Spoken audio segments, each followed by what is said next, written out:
All right, lift off and the clock has started.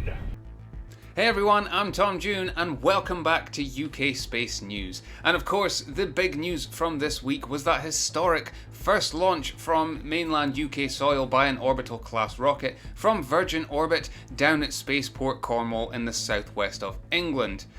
Now, for those of you that were watching along with my live stream or one of the live streams in general, we did get one hell of a show. Now, not all went according to plan for this launch, unfortunately, but at just after 10 PM UK time, Cosmic Girl took off from Spaceport Cornwall before making its way out over the Atlantic. It flew out towards Ireland before turning south towards the launch area just off the coast of Portugal. From there, it completed several racetrack loops of the launch site and all systems were looking good. Then, about an hour later, just after 11:15 UK time, Launcher 1 successfully deployed and fired up that first stage Newton 3 engine to carry itself towards space, including those 9 satellites as part of its payload. All was looking good during those initial stages of the flight, and it successfully took itself to space. From there, we had a good first stage separation and successful ignition of that second stage Newton 4 engine. That Newton 4 seemed to be performing quite well actually, as it powered its way further and further into orbit. We then had a good second stage shutoff and all systems indicated that the rocket was performing nominally. It then completed a barbecue roll, which was for thermal protection and course readjustment. What was due to happen was that second stage engine was supposed to ignite about 20 minutes later to carry the payloads into an orbital inclination. Unfortunately, Virgin Orbit then released a little statement saying that the second stage had suffered an anomaly. Welcome back and thanks for sticking with us for this long, everyone. We have experienced an anomaly and we are gathering more information. I did want to take this opportunity to thank our customers, our Virgin Orbit team, VONS, UK Spaceport Cornwall of course, and our BSL interpreters over in the UK. Now, we're not quite sure what the anomaly was, but Virgin Orbit have confirmed that the second stage did fail to put the payloads into orbit, and they will now start to fall back down and burn up on re-entry into Earth's atmosphere. Now, as I mentioned in previous videos, back in December, the actual launch was delayed due to an unknown technical problem. We got word that that technical problem was actually caused by issues with testing of the Newton 4 engines in California at Virgin Orbit's HQ. Engineers were on the ground at Spaceport Cornwall to carry out further inspections of the upper stage of Launcher 1, and all seemed to indicate that the rocket was fine. But I'm just kind of wondering here whether those issues have indeed surfaced, and it appears that the second stage failed to reignite after several times of asking. We also did note some issues with the telemetry data during the live stream. You've seen it flashing up a few times. They were getting some very strange readouts where there seemed to be conflicting data coming from the first stage, second stage, and Cosmic Girl. I'm just wondering whether there was some kind of loss of signal that prevented them at mission control from being able to reignite the engine.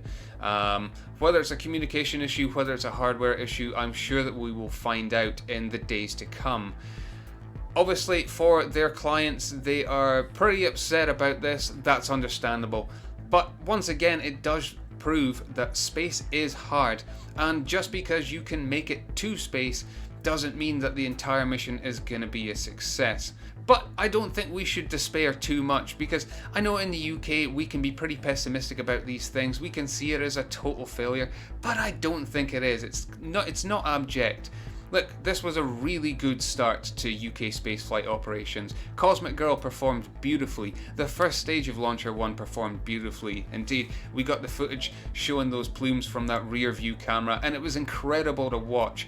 It's a failure, yeah, but I think it's bittersweet because we did have some great moments. The crew of Cosmic Girl, they did their jobs and they brought her home safely at the back of 11 just before midnight UK time.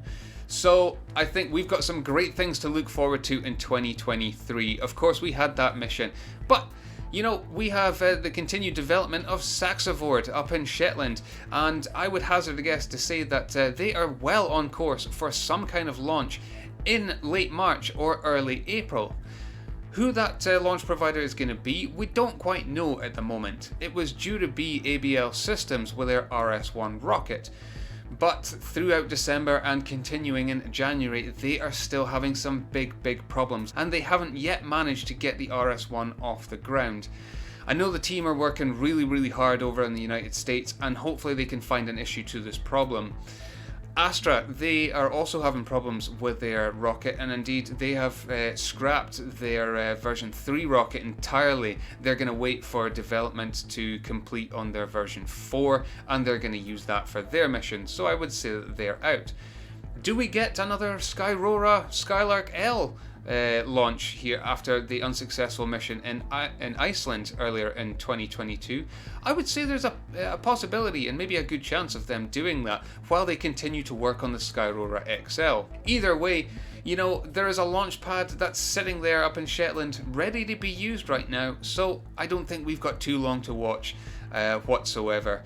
I know that 2023 is really shaping up to be a great year for the UK space industry, and despite the setback caused by the failure to complete the mission by Virgin Orbit, I don't think we can get too downhearted here. There's still loads to look forward to. Now, once again, I want to give a big shout out and a massive thank you to everyone who joined me on my first ever live stream covering the Virgin Orbit launch. It was great to have you guys on board, and I appreciate you sticking with me despite some initial technical issues. That won't be the last live stream I do for sure. And also, we've just hit our first 100 subscribers on this channel. Guys, I'm absolutely blown away by this. To hit that milestone covering spaceflight in just over 3 months since I started here, it just blows my mind, and I can't say thank you enough to everyone who has liked, commented and subscribed. If you are new to this channel, don't forget to drop a like and subscribe. Tick that notification bell to make sure you stay up to date for all future UK space news updates coming your way. And as ever, drop a comment below. Let me know what you thought about the Virgin Orbit launch. Were you there in person, or were you watching online with the rest of us? Did you drop into my stream? If you did, thank you ever so much. And earlier this week, I did drop a little poll on the community tab of my channel. It was quite interesting to see the results, because I asked you, what are you most looking forward to in 2023 from the UK? And what do you know? We have a tie between the Virgin Orbit launch and continued Skyrora progress. I know those two are my favourite, and being Scottish, I am maybe somewhat biased to wanting to see Skyrora and possibly even Orbex succeeding as well. So that's it for this little update here. I know it was a bittersweet thing, but hey, a massive congratulations to the whole team at Virgin Orbit and Spaceport Cornwall. I know that Melissa Thorpe, the head of Spaceport Cornwall, is certainly looking forward to bringing more launches to the spaceport down there and to the UK in general, and I can only wish them well as they arrange those further launches. But until next time, I've been Tom June, and thanks for watching.